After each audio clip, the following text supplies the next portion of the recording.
Hey everyone, Brie here. So today we have something a little bit different for you. Last month, I was a guest on a podcast called How's the View with Natalie Roush, who is actually another coach. And the episode magically came out on my birthday, which is super fun. And we talked all about creating confidence, which is something I really love to talk about. So Len and I thought it would be amazing to be able to share it with you. And so we got permission from Natalie to share it with our audience. The episode you're going to listen to is myself and Natalie talking all about creating confidence and more. You'll have to listen in. But before we do that, I want to let you know that in this episode, I talk about my creative confidence workshop. It's actually now a confidence camp for creative goal-getters, and it is starting in US time, August 24th. I will put a link in the show description if you are interested in checking that out and possibly joining us. I would love to have you. It's a small group, and we are going to create even more amazing confidence in 6 weeks. Okay, now to the episode. See ya. Hello and welcome back to How's the View? I am your host, Natalie Roush, and today I am lucky enough to be chatting with fellow coach, Brie Stockwell. And Brie and I have been chatting back and forth for a couple weeks. We're so excited about the conversation that we get to share with you today. So Brie, I will have you just give us a little introduction of who you are and who it is you coach. Hey, thanks for having me on. This is so fun. This is totally my jam, having conversations with people and then kind of putting it out there to the world. Okay, yes. So obviously, my name is Brie Stockwell, and I am the Creative Minds coach, but specifically, I focus on confidence. So I am the confidence coach for creatives, and I love it so much. So kind of how I came into what I'm doing now. Well, first I'll say I'm a mom of 4. So I mommed for many years. I'm still momming, I guess, but all of my children are grown. I'm in Austin, Texas. And a few years ago, in December of 2019, I was in a coaching program and like personal for myself. And I was challenged to create the impossible in 2020. And so I was like, oh, I've always wanted to do photography, like really dive into it and understand more and learn. And so I decided to spend the year 2020 kind of putting myself through my own master's program. Well, that's what it turned out to be. And then do my own like solo exhibition at the end of it. So that was pretty daunting for me because I really didn't even know how to take my camera off of like I didn't know how to put it on manual mode. So oh, that's amazing. It's so crazy. It's so crazy to think of what I didn't know and what I know now, and how it's kind of cool to go through that process because you learn a lot about yourself and what you're capable of. So in March of 2021, I did it. I hosted an exhibition in my home and with about, I think it was 17 photographs that I learned how to print myself. Like I bought a printer and because I'm extra. And yeah, it was really great. And partly because of that, I decided to become a coach. So I'm certified and here I am. Yeah. And I also, what's super fun is I also have a podcast called A Creative Affair. It's all about art and creativity. And I have a co-host in Sydney who's also a creative mentor. So super fun stuff, a different place than I thought I would, never thought I would be in this spot, but here I am and I really love it. So good. Oh, thank you so much. And it's so, I've been able to listen to you and your co-host banter a little bit on that podcast, and it's so just contagious, the energy of both of your creativity. So I love that what you were able to find out about yourself because of just allowing yourself to explore what's impossible, becoming possible. I think you've been able to just open up your mouth and now you're inspiring I don't even know how many people who do the same thing. I don't know. Hopefully more than one. I think so. Yes. Well, I'm at least one. So if you know one other person. I do. It's not my husband. I don't even know if he's ever listened to a full episode, but you know what? It's not his thing. So you know what? And who knows? Maybe it'll be his thing later on. I don't. It's all right. Oh, so good to be able to connect with you today, Brie. And in listening to your podcast, I got really excited about the depth we could talk about Inner Critic, mostly because of how you've used growth at this point in your life. I love the idea of chatting with you about your inner critic and kind of figuring out how you changed your thoughts into creating the possibility of, I could be a photographer. Yeah. You know, a little side note, I remember when I said that for the first time. Like I did a solo trip that was also felt crazy because I had never really traveled by myself, and I went to New Mexico and decided I was going to go photograph White Sands National Park and, wander the dunes around the dunes by myself. But I pull up to my Airbnb and the nice hosts are out there and they're like, "Oh, hey, why are you here?" And I'm like, "I am a photographer." And I thought, did I just say that? Did I just say that? And I had to think to myself, am I really a photographer? So, yeah, but in order to say that though, you had to believe it on some level. Yeah, I think I was testing the waters, which is really interesting. I think sometimes when we are leaning into belief, especially like new beliefs about ourselves, it's really great to test the waters and and not just like pretend it in our brains, but say it out loud to people. And then I think there's power. Let me pull back. There is power, not I think. Yes. There is power in words, and words, they really are so powerful. And so being able to speak them out loud kind of, it cancels some of the doubt that we have in our brains going on. And because as soon as I said that, I thought, am I a photographer? And then I answered it. Yeah, I am. I'm trying to figure out the question that you asked me. No, I went down this little side. This is what we love. We love our rabbit holes. Absolutely. Most people that talk to me end up going on rabbit holes, and we find our way back, Yes, we do. It's perfect. But what I'm wondering is when you tested the waters and when you just decided that you were a photographer, do you know how you felt? I think I took that week, and because after I said that, I thought a lot about it, and I was like, am I? Yeah, I'm a photographer. And then it was almost like I was proving it to myself. So as I was out doing the work, I was hearing myself say, I am a photographer.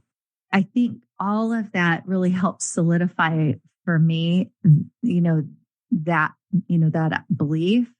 And so then after I came home, I'm like, yeah, I am a photographer. And since then, I've said it multiple times, and every once in a while, I think to myself, wow, I can't believe I'm telling people I'm a photographer. That's awesome. I think that there's sometimes a process that we go to when we're deciding to be something or believe something different about ourselves. For sure, I could have been in that self-doubt part where I'm like, I could have said to him, "Oh, I'm just here to visit the park." I really could have said that. I had so many choices about what to say in that moment. And I chose to just decide to start. Did you tell us where you went, Brie? Where were you? Oh, yeah. So I went to New Mexico. That's right. I had been in July of 2020. I did a road trip with my son. He needed to go to a different state for something. Anyway, on the way back, I said, I'm stopping at White Sands. So dropped him off at the hotel and I'm like, I got to see this place. And I drove over there with my camera because I was in the photography, I was doing it. And I thought, I've got to just see this place. And when I came back to the hotel, and then on the way home, I had like a 9-hour drive the next day. And I thought, I just had this idea come to me, like, I have to go there. I have to go there again. Like it was this intuition that was bugging me. I have to go. And so I did. And so I went to, stayed in Las Cruces, and I just went every morning and every night to White Sands National Park. I just felt like it was a little bit crazy because it was what my intuition was telling me to do. And I was really practicing on listening to that. And, and it was back to the inner critic. It could have been easy. I mean, at multiple points, I was like, I'm crazy. This is crazy. What am I doing here? I know when I was walking in there the first time with all my gear, I was like, this is nuts. What am I doing here? You know? And I really kind of, doubting myself, like almost like I shouldn't even be here, and multiple times I had to really lean on that strong, I call it my creative spirit, when that creative spirit whispers to me. And I really had to lean on that I had that impression that I needed to go and do this, and that I was honoring that. And so every time I was like, I shouldn't even be here, I'm like, yeah, I should. I don't know why, but I'm here. You had an answer for it where you're just like, of course I should be here. Right. Well, I didn't know quite why, which can be this really strange place when we're doing something and we're in a little bit of doubt or a lot.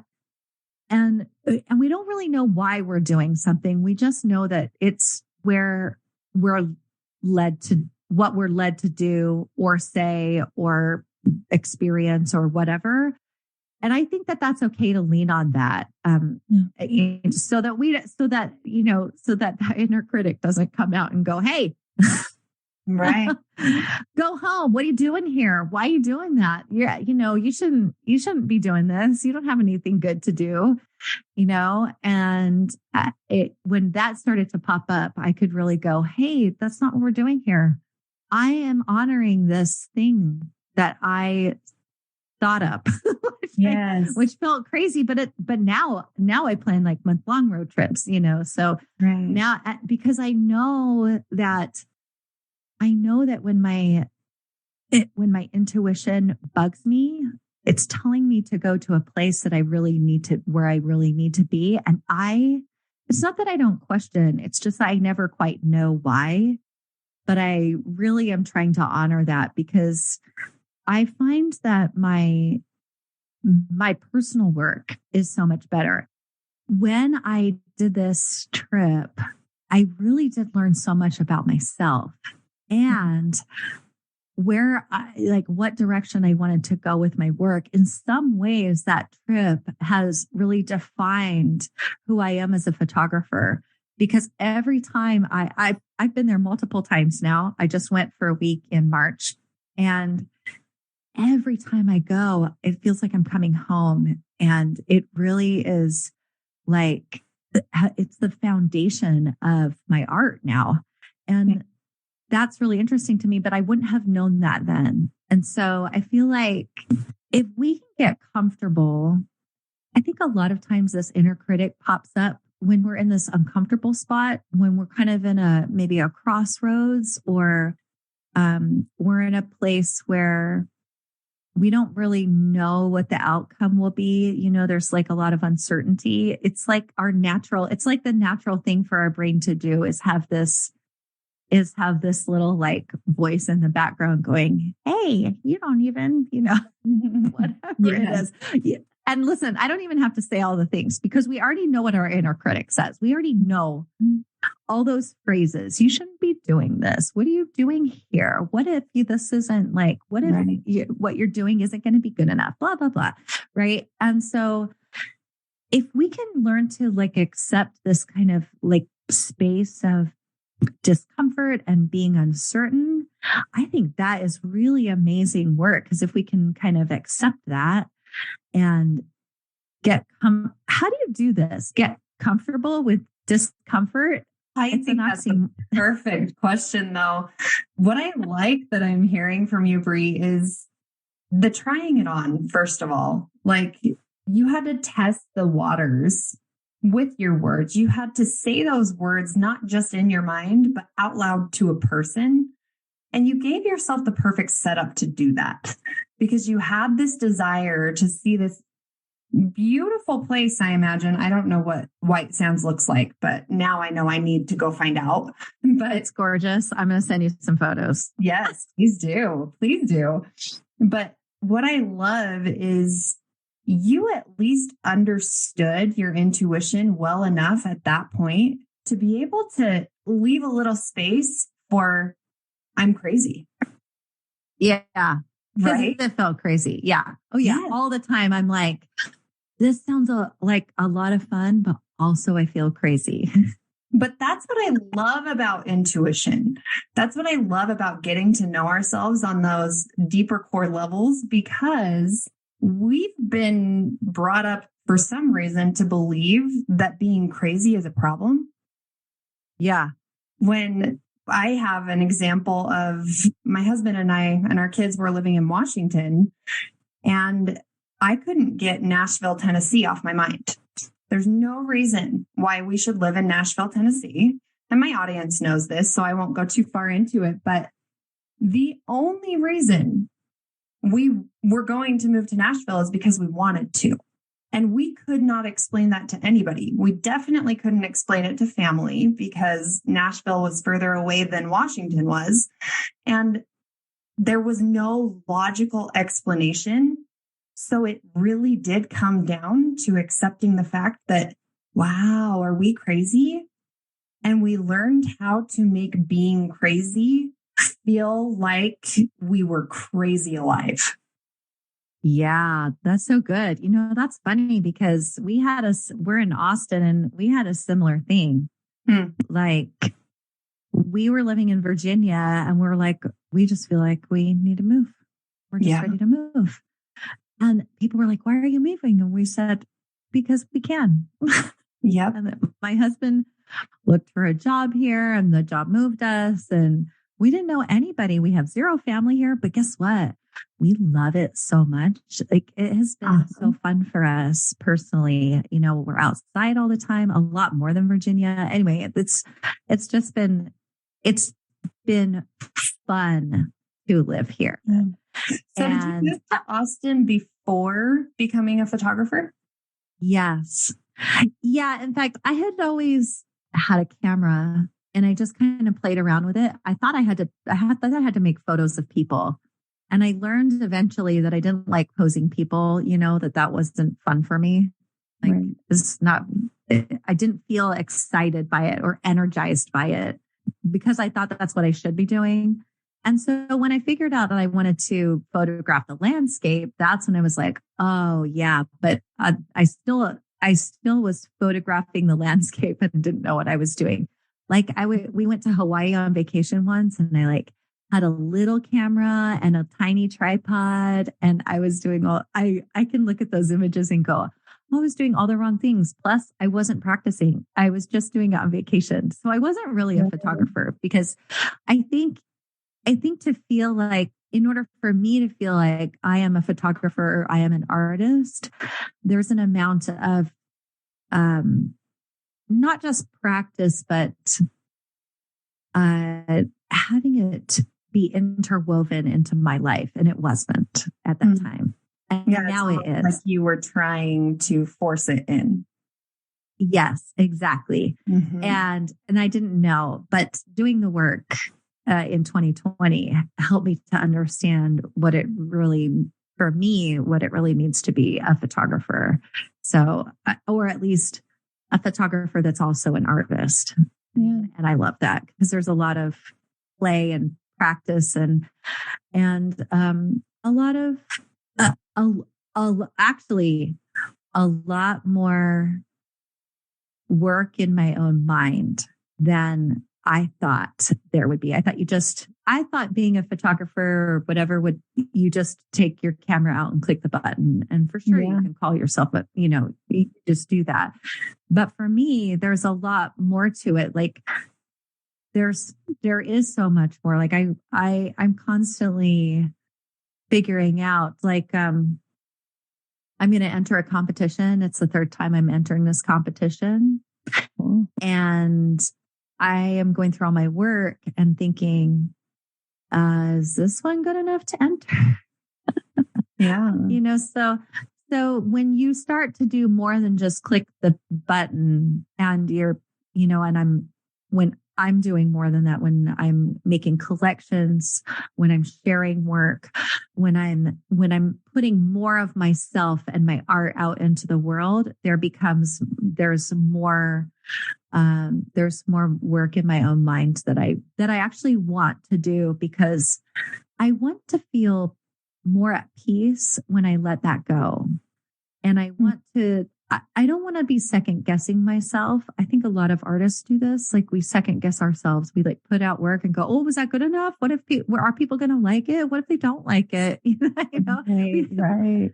We talk about this a lot. And when I submit, I know that I think I'm going to enter in June. When I submit all of my work, I'm going to have done not just the technical work of making it an artistry of, putting it all together, but I will also have done the mindset work of deciding that I love these.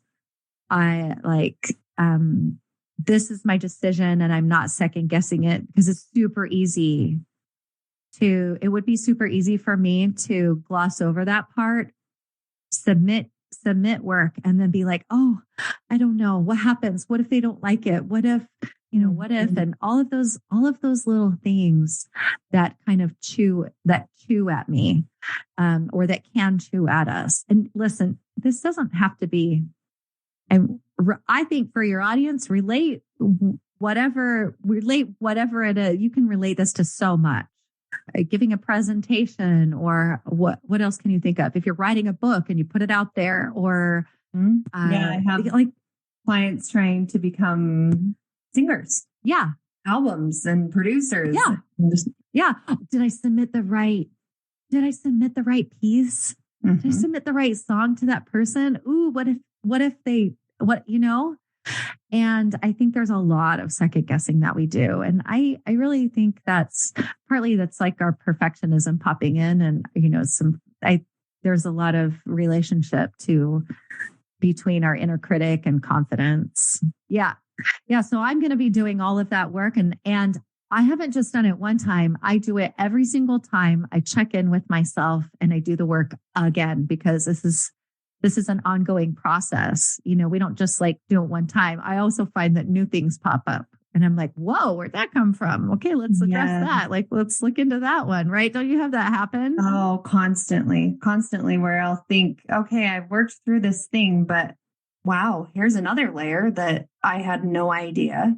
But what I'm curious about right now, Brie, is your process of testing the waters and becoming a photographer.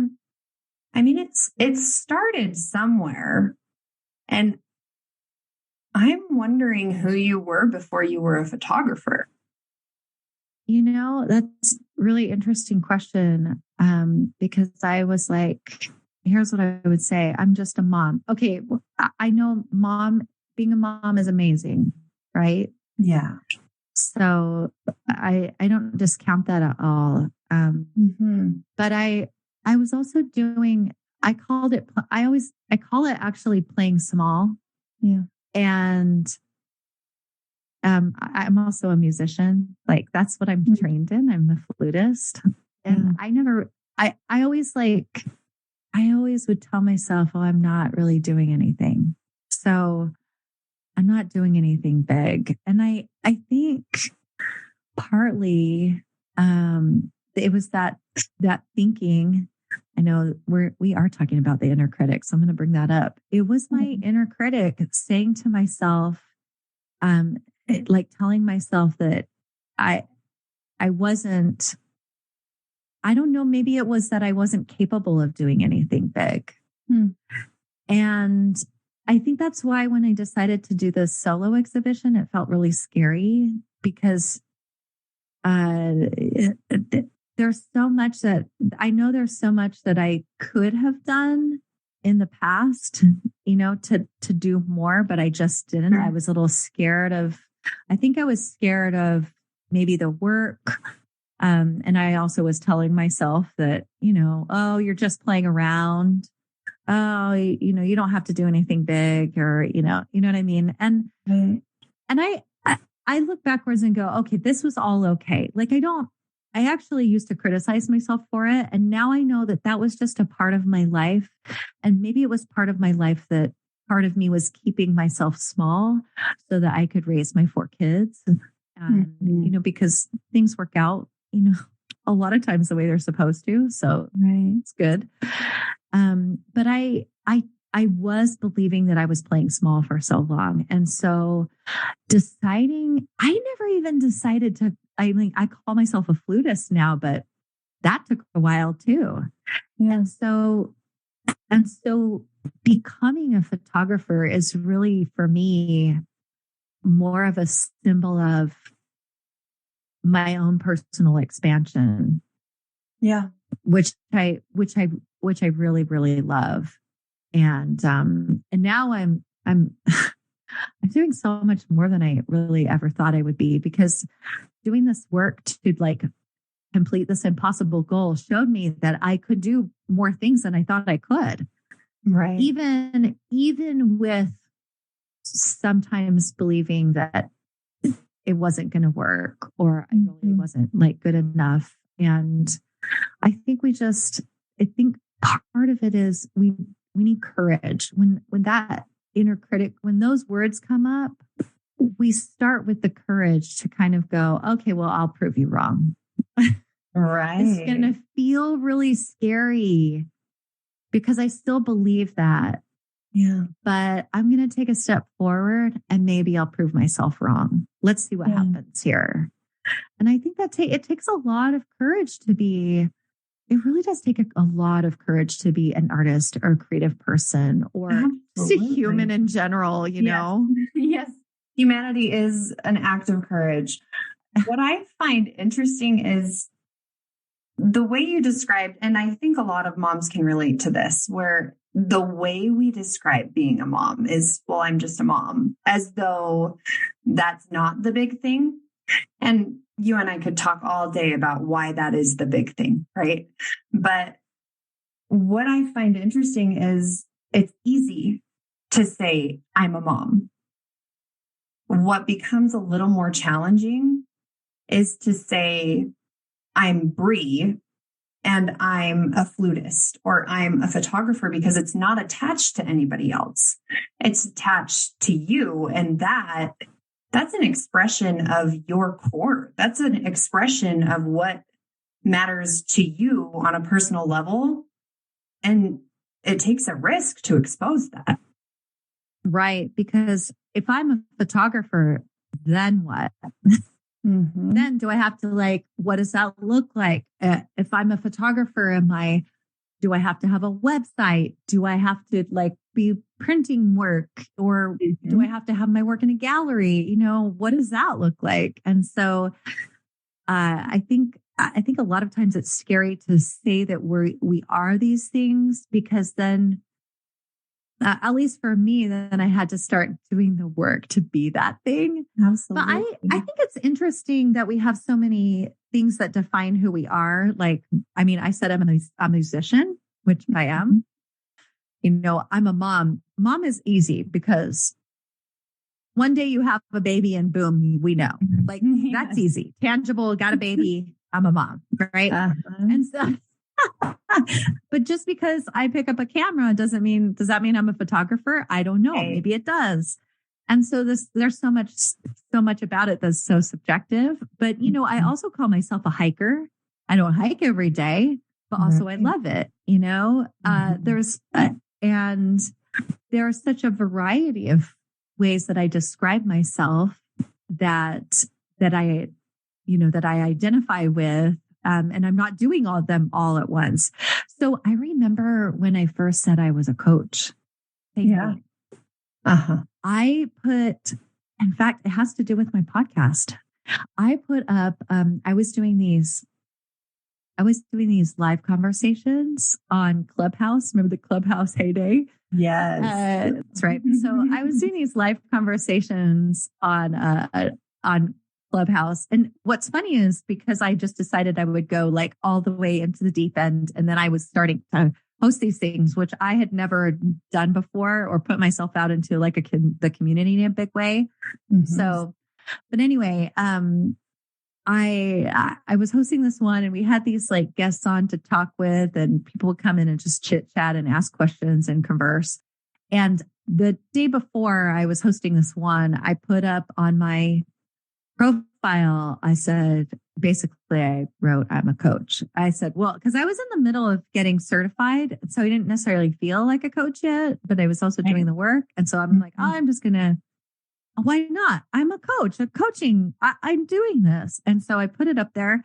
And then after that conversation, one of the guests that we had on, he messaged me and he said, I see that you're a coach. I'm also a mentor.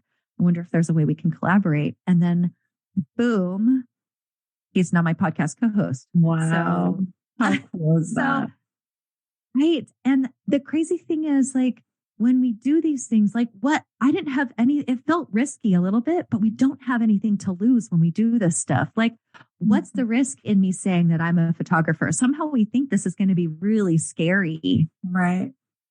And there's really no risk. The only risk is that that maybe somehow we'll fail ourselves or whatever, or that we'll feel terrible, like we'll feel like an imposter. And I think once we take that step forward and say that we're something or identify as something, then we start doing the work to be that person. You have to decide to be that person.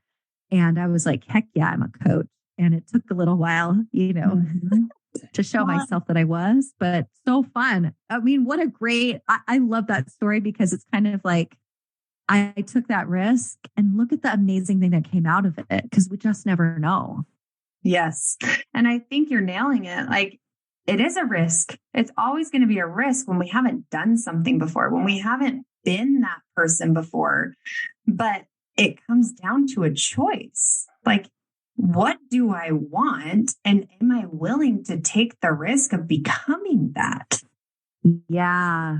I'm wondering too, if we allow our inner critic to rule our life experience, right? Then what?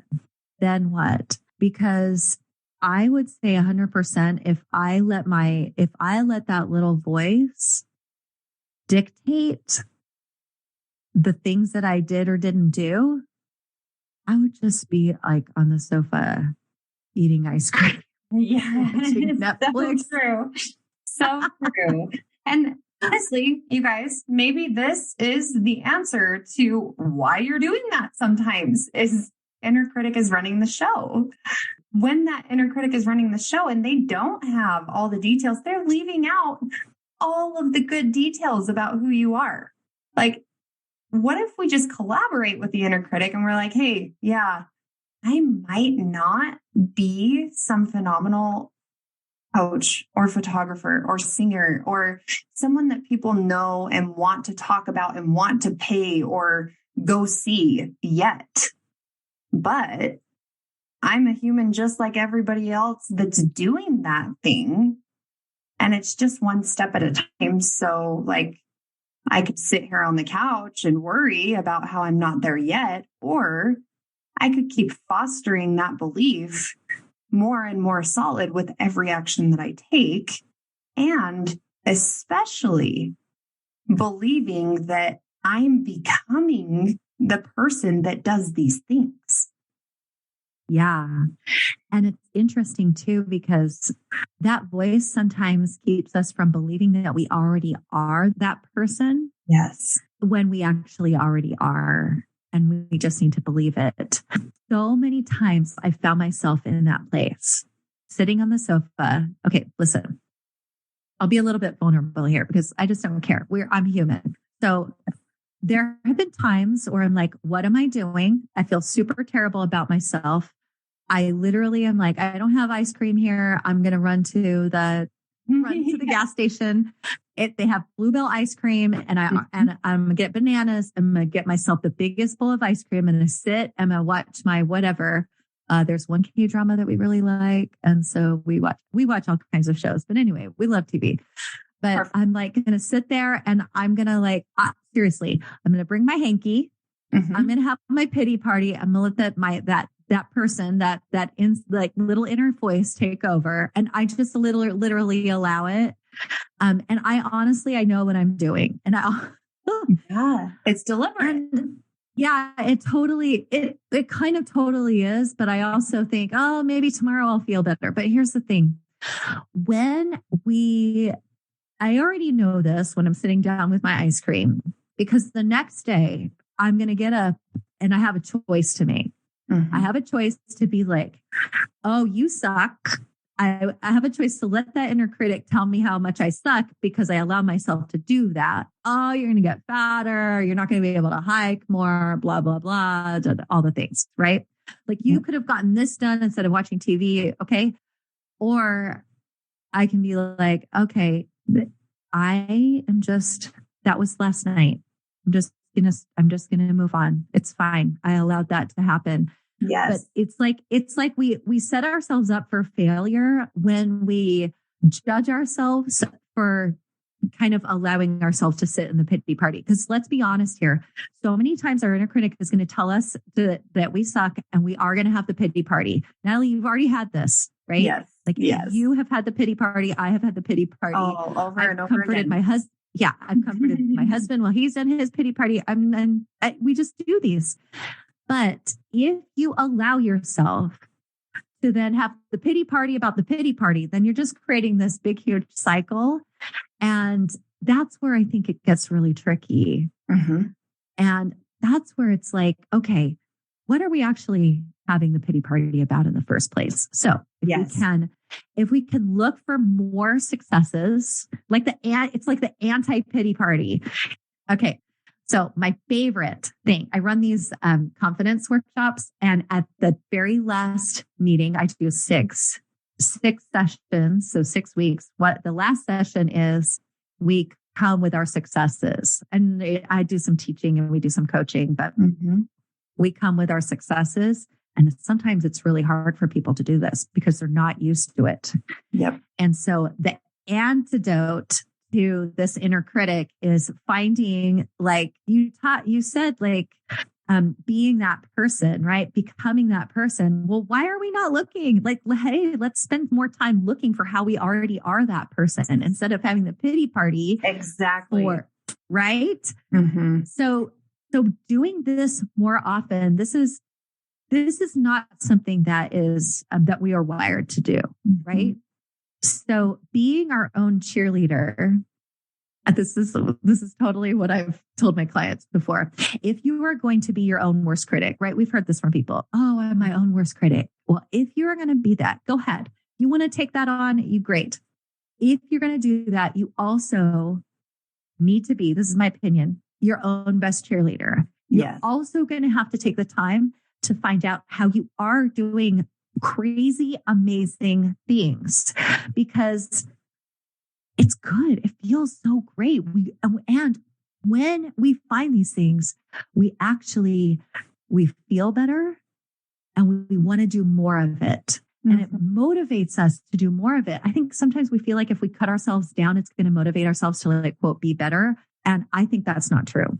No way. I think it has a total opposite effect, and it takes putting yourself at risk and actually celebrating the wins that aren't the end result in order to cultivate being your own cheerleader, being the one that can be with you in the wins, in the celebrating, in the positive energy, because I think a lot of us want to rely on somebody else to be that for us, but that does not stick. There's no art piece that's going to hold a candle to your inner belief in yourself that, wow, look at what I have been willing to do. And I'm the one that knows every detail of how I was willing to get there. I think a lot of times we think we have to celebrate our wins when it's the end result. Like you said, when it's not your end result. And I actually think that that's the key.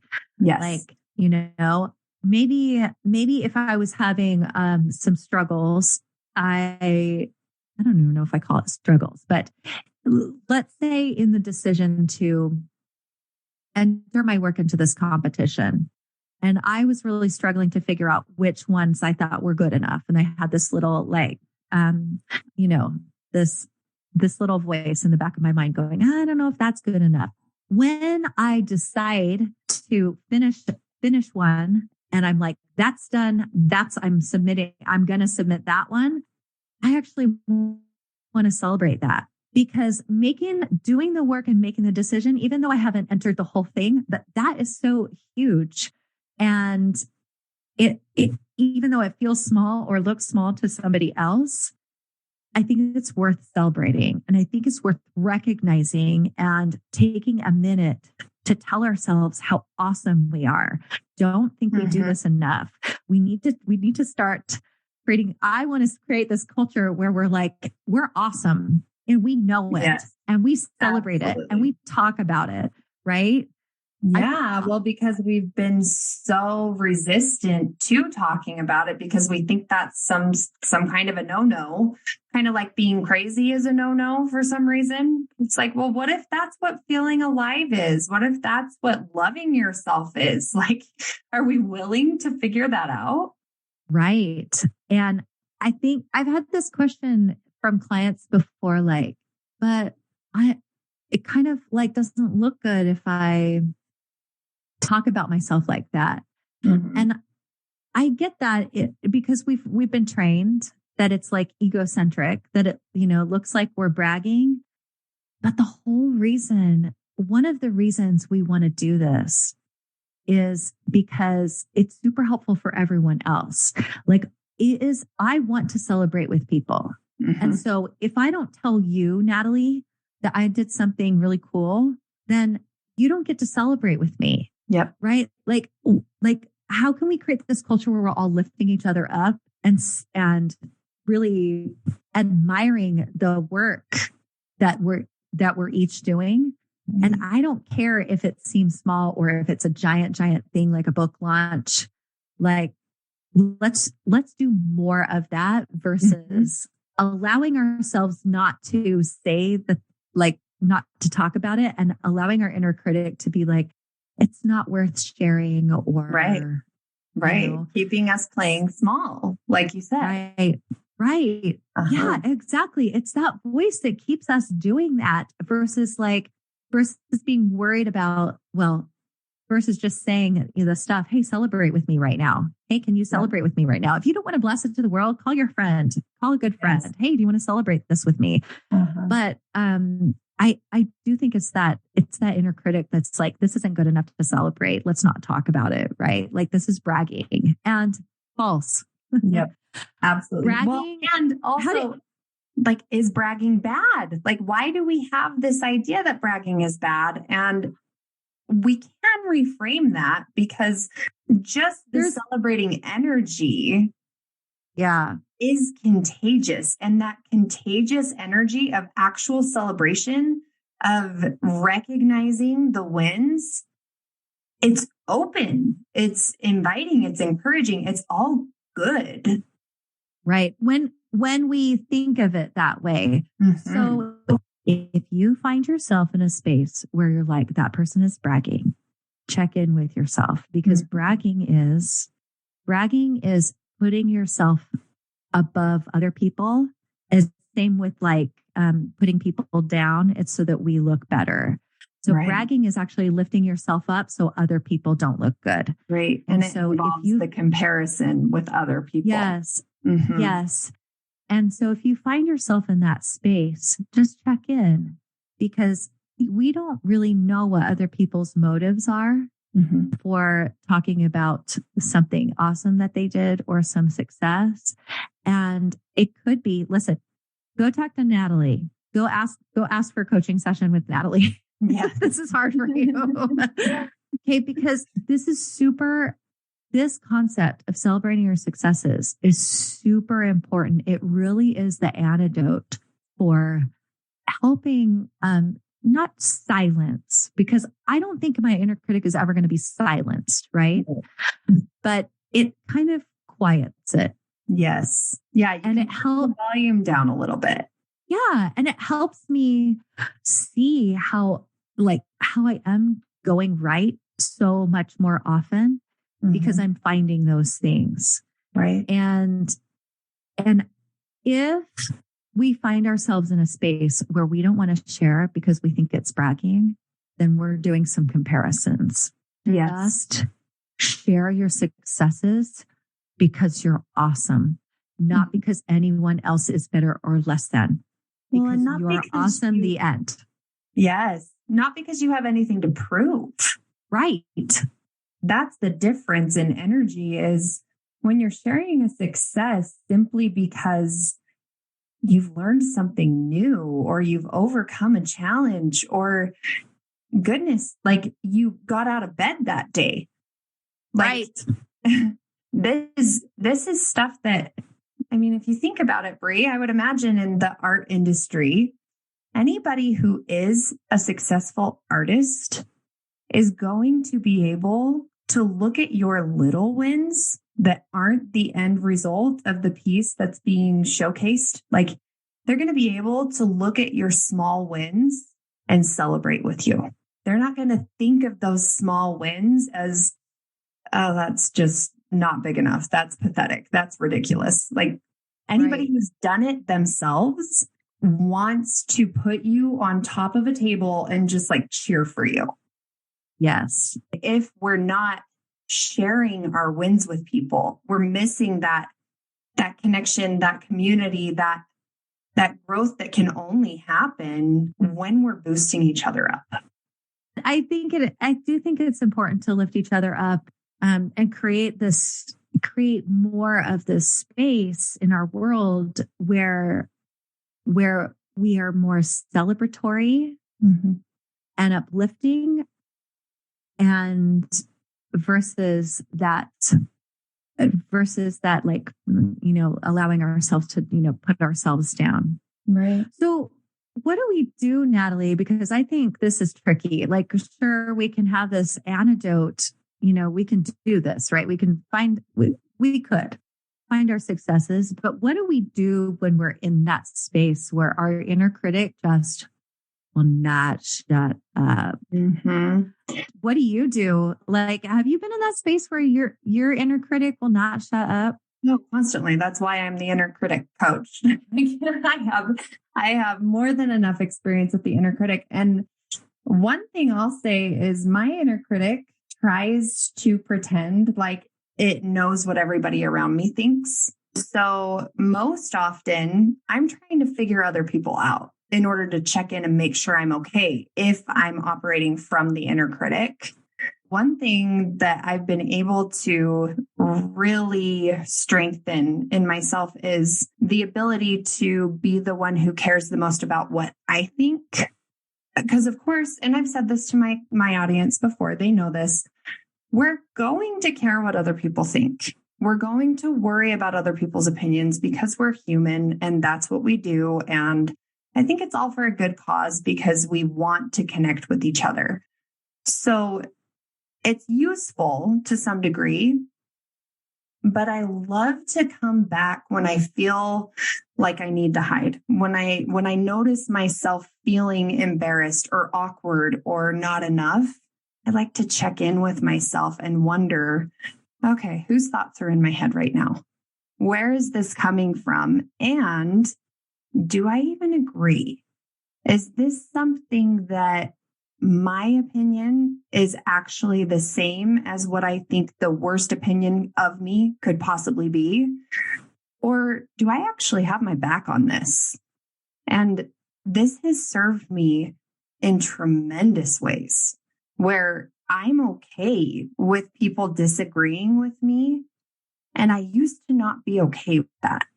I used to fear having an opinion that people wouldn't agree with because I thought it was wrong. And my inner critic is typically that voice of, well, we don't agree with you, therefore you're wrong. And I slowed down enough to think to myself, okay, Natalie, do you think you're wrong though?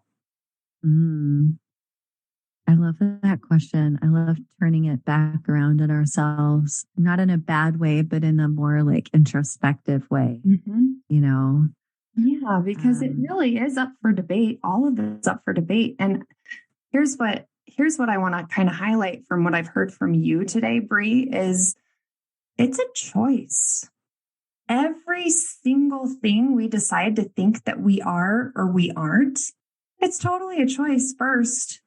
Like you used to not think you are a photographer. And then there was a day that you decided, oh, that's just part of my identity. That's who I am.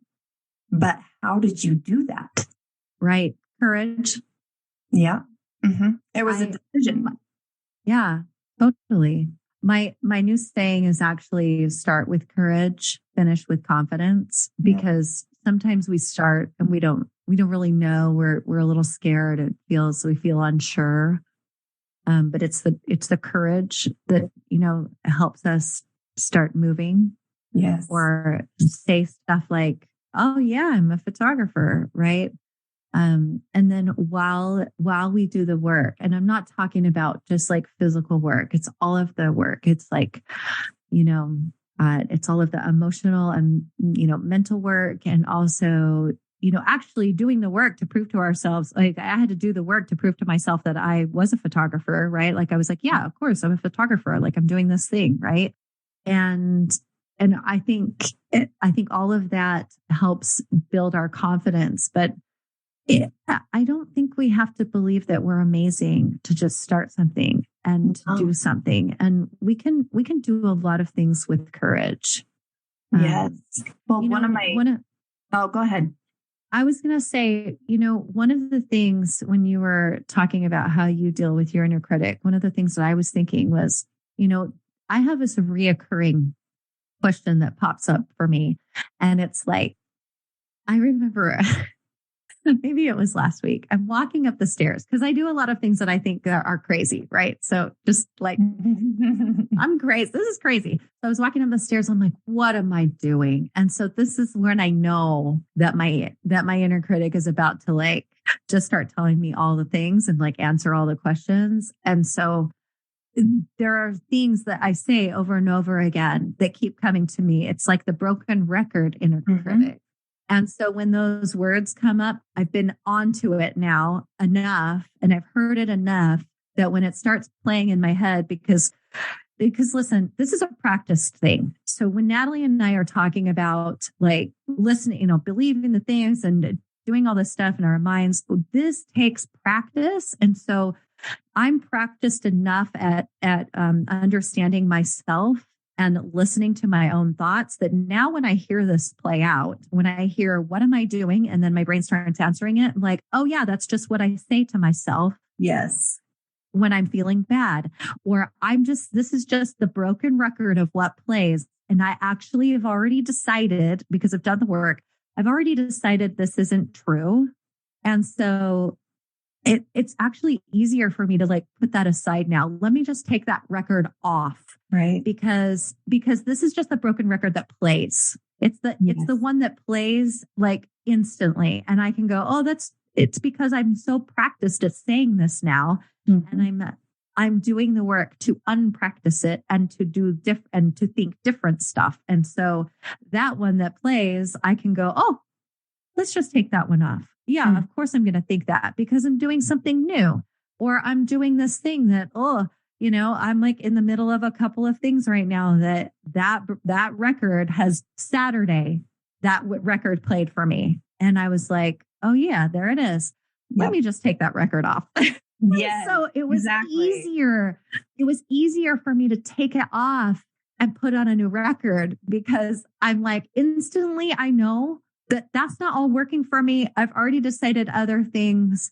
And also I know it's going to keep coming back. And so yes, like my brain just wants to put that on. And it's also okay. But I love being able to like take it off and do something different. Love it so much. Totally. And I think that's just the work of coaching is not only are you aware of the repeat soundtracks, which have you read the book Soundtracks by John Acuff?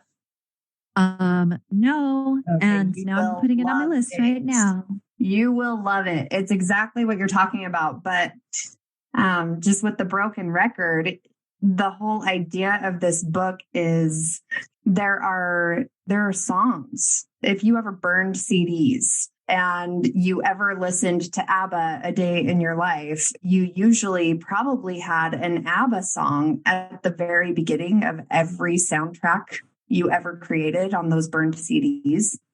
But if you're like me and you listen to Ace of Base, you get really sick of that song.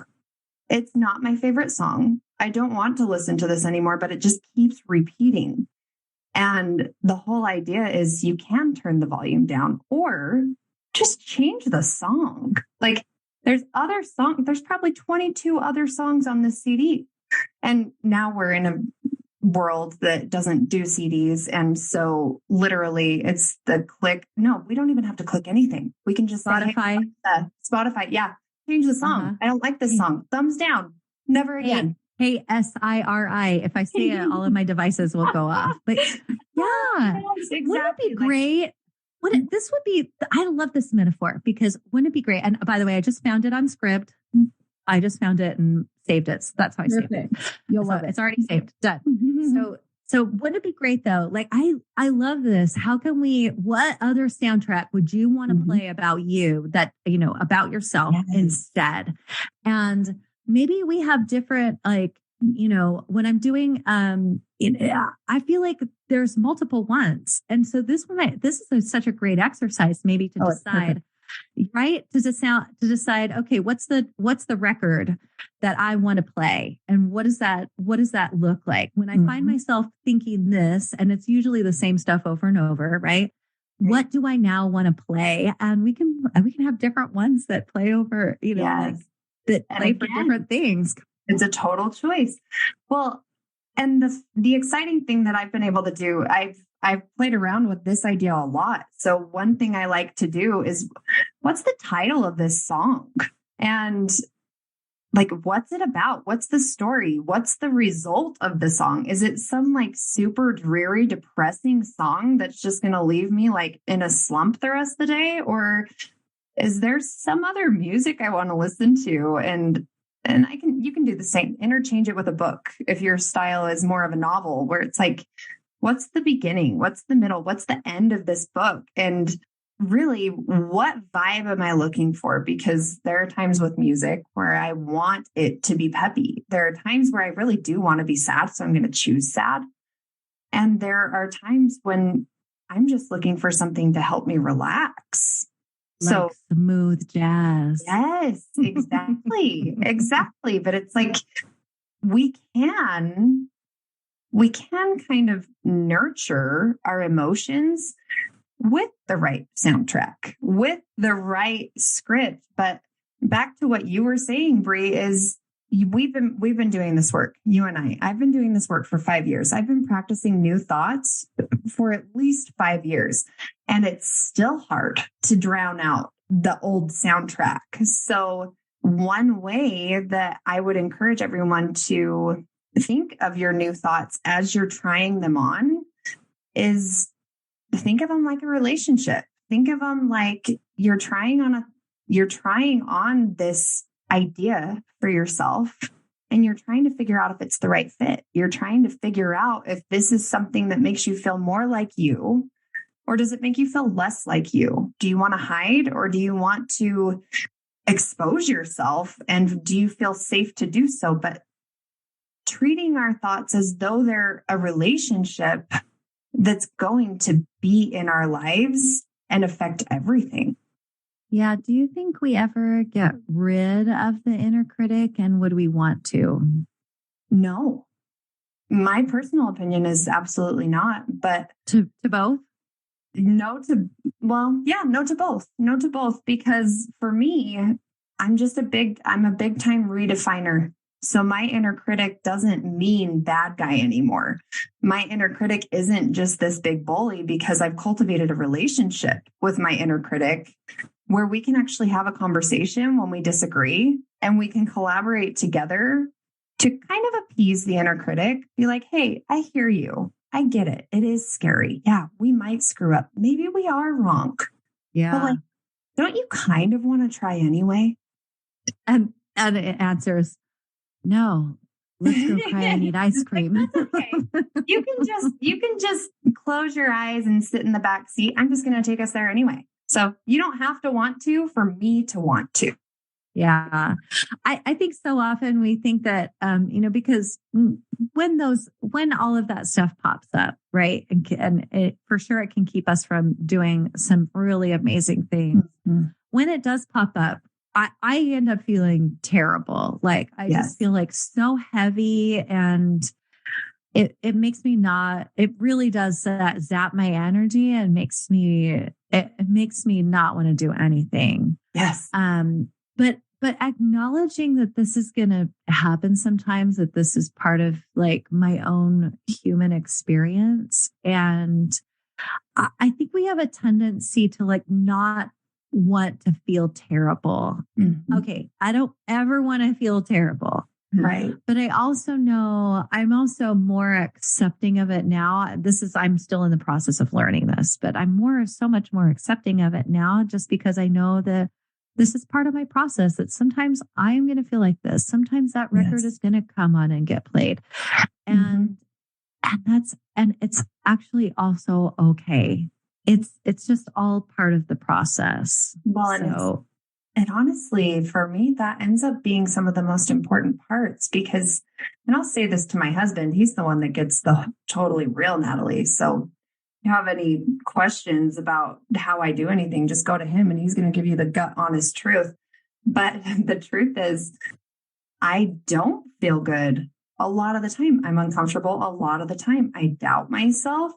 I have moments where I'm like, Steve, who the hell do I think I am to tell people that I'm a life coach and I can help them with their life? Like those moments absolutely exist, but I'm also nurturing a relationship with the other moments where it's like, oh yeah, who am I to do this? Well, I'm someone who cares a hell of a lot about people. So I actually have quite a bit of business doing this, because I can foster a lot of belief when I care about people. Yeah. This is interesting, because I just thought, what if that inner critic is there and pops up sometimes? Well, to keep us safe, right? To keep us from like doing all the work and expending all the energy of doing this new stuff, whatever it is that we're going to do. But what if the inner critic is like what if we changed it and made the inner critic the catalyst for showing ourselves how amazing we are? Like when the inner critic starts to ask me, what am I doing? What in the world crazy thing are you doing? Yes. Then I get to, this is my cue. This is the catalyst for me going, yeah, I'm awesome. Because we know that there are a lot of opposites in the world. You and I talked about opposites before, but and so if we use the inner critic as a cue to then tell ourselves how awesome we are, what if that was amazing? For sure, you could let yourself feel bad, but then let it be the catalyst for you. And I am more loving that thought of then being able, having that time to tell myself, remind myself of the things I already believe about me and who I am and what I'm capable of. Right. And that feels that has so much more power to me than just letting myself sit there. Okay, right. I'm not good enough, but guess what? Oh, no, I hear what you're saying. But also I'm using this as a time to tell myself, you know what? By the way, this is not bragging, folks.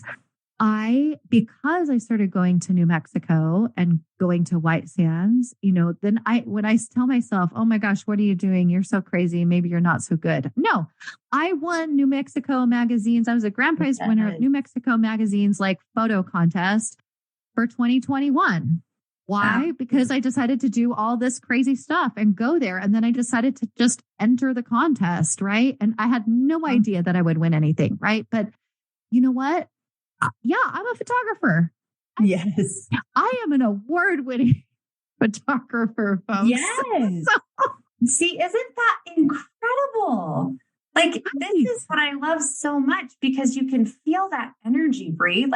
You're giving us the opportunity right here, listening in on this podcast. All of you, I want you to feel that, because that's so different than bragging and comparing and boasting and all of that. That is embracing and acknowledging, wow, look at what I did that I had no idea I could do. Right.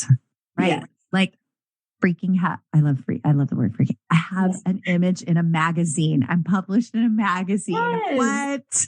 And that all came from literally saying, I'm a photographer. Yeah. That's it. Exactly. It actually came from honoring my intuition and then starting to believe that I could be that person. Yes. Well, and the first actions you take from that honor, and you just keep repeating. Where when you talked about courage, my favorite courage quote is, courage isn't the absence of fear. Courage is fear walking. When you're talking about putting yourself out there, entering contests, your inner critic, I guarantee is along for the ride, whether it's screaming at you or it's just silent, a little bit quieter in the background at this point. It's there. And I love what you're presenting here, because my thing is, I love to think of the inner critic as being repurposed as a best friend. When the inner critic is this catalyst or this tool, I use the word tools a lot in trying to reframe our perspectives. When the inner critic is giving us that opportunity, I'm picturing center stage, and there's your mic, and you get to step up and be like, well, you know what, inner critic, this is exactly what I'm doing. I am a photographer because I decided I am. So there's your answer. Isn't that fun? Oh, it's perfect. No, we can decide what we want to be. Yeah. There's no test you take that says you're a photographer, or that says you're a musician, or that says maybe a certification tells you you're a life coach. You know what? No, it doesn't. No, but there's no certification. Listen, I'm a certified life coach. Okay. So I went, you are too, right? So we went through a certification process, but there's no certification for a confidence coach for creatives. No. I had to go out and do all of the work so I could help teach my people. So I can help. So I have tools so that I know what questions to ask and how I want to talk to people and what I want to focus on. Right. And who does this stuff? Right. Right. And so often we're going to be in this spot where we're like, well, who does this stuff? Yes. And I like to go, well, if not me, then who? So might as well be me. It might as well be me doing this stuff. Love it. Perfect. Well, so good. Okay. So Brie, the last question I want to ask you, and I'm very curious what your answer will be, but I have some ideas. I'm kind of scared, Natalie. I'm just a little scared. It's okay. Go ahead. You have courage. So you'll be just fine. I tell you. Brie, I'm wondering, what gives you the right to be a photographer? What or who? How about both? Am I allowed to change your question? I love it. Go for it. I'll answer the what. What gives me the right? The universe. The simply from the fact that I exist as a human and I get to make the decisions about my life. Mm-hmm. That's what or who gives me the right. Yeah. Because I am who I am, I get to decide who I am. Simply because I exist here in the world, we can be so many things. But specifically, I feel like there's been like paths I've been led down, and I can look backwards from here, and I can go, well, from, in my head, from where I'm at, and go, that led me to this, and that led me to this, and that led me to this. Even being a mom led me to being a coach, right? And so, and all of the creative things that I've done I've done so many, by the way, so many. I can knit you a pair of socks with my eyes closed, right? So I think just because I am who I am, the universe gives me permission to be a photographer. That's perfect. Absolutely perfect. And I would just add your desire. Yeah. You desire to be a photographer. The universe that you exist in, it wants to support you. Yeah. And you create it first in your mind, then in your emotions, and then in your actions. Yeah, exactly. I wanted to be one, and boom, here I am. Ta-da! Having this conversation. Oh, and lucky us to be able to connect with you today, Brie. This has been absolutely phenomenal. I have a lot of clients that have big ideas and that are incredibly creative, and they have journeys that they have yet to continue embarking on. So if you had one bit of advice for those clients that are feeling scared but want to take courage, what would you tell them? I feel like there's so many things. Yeah. So I feel like the pressure to say the right one. No, I'm just kidding. There's no right one. Yeah, listen, there is no right one. But what's coming to me right now is, yeah, we can have courage. But what I want to say is you don't need confidence to just go after it. We don't need it. So often we think if I just had more confidence, I would do this. And it's not true. You just use your courage and start. And I think checking in with ourselves and saying, do I have the energy for this? Is this what I really want to be doing? For sure. Do all those things, right? But I think it's such a fallacy that we need more confidence to do stuff. And it's not true. You start with, that's why I say we start with courage and you finish with confidence, because you create the confidence to do the work on the way. And so you don't need it to start. If you have a big idea and it's been bugging you for a while, because I'm in the space, I'm actually doing something, a big idea that it's been bugging me for a while. And I finally was like, I'm going to do it. And I don't feel that confident about it, but I'm going to do it anyway, because I know I don't need confidence to just start doing it. You don't need it. It feels really good. It feels really good to say, I have all the confidence to do this thing, but big ideas are sometimes scary. And that's just the place that you're in if you have a big idea. And it's also amazing because that's what makes the world awesome. Yeah. So, when you let your big ideas out and show the world exactly who you are, oh my gosh, it's so contagious. Let's just spread it. Right. So you don't need confidence, but for sure you want to create it along the way, because courage, this is what I do know. You said that quote, courage is with fear walking with you. Mm-hmm. And it takes a lot of energy to do that. To walk with fear. And so if you can create more confidence along the way, then the fear starts to go and you have more energy to do the work. So that's why you want to shift into confidence, but you just don't need it to start. So just go do the thing. You don't need confidence. Gather up some courage and just start it. Take the very next step. Just do the thing. Come on. All right. There you go. Beautiful. Beautiful. Brie, thank you so much for sharing your story and your vulnerability and your wisdom with us. It has been such a pleasure. Is there somewhere you can lead my clients if they want to hear more from you or work with you? Yeah. So everything that I do lives on creativemindscoach.com. And you can find how to work with me. You can find a link to my podcast, which is called A Creative Affair, because, we all have an affair with our creativity, with our creative work. I love it. Which I know I love it too. It's so fun to create that. And also you can, it's kind of buried in there, but you can read about me and who I am and find my portfolio, which is also really fun. I'd love for you to check out my art. So that's it. creativemindscoach.com. Everything lives there. Thanks, Natalie. Fantastic. Thank you. It has been so wonderful chatting with you. And that is our episode today. Thank you for joining us in our creative affair.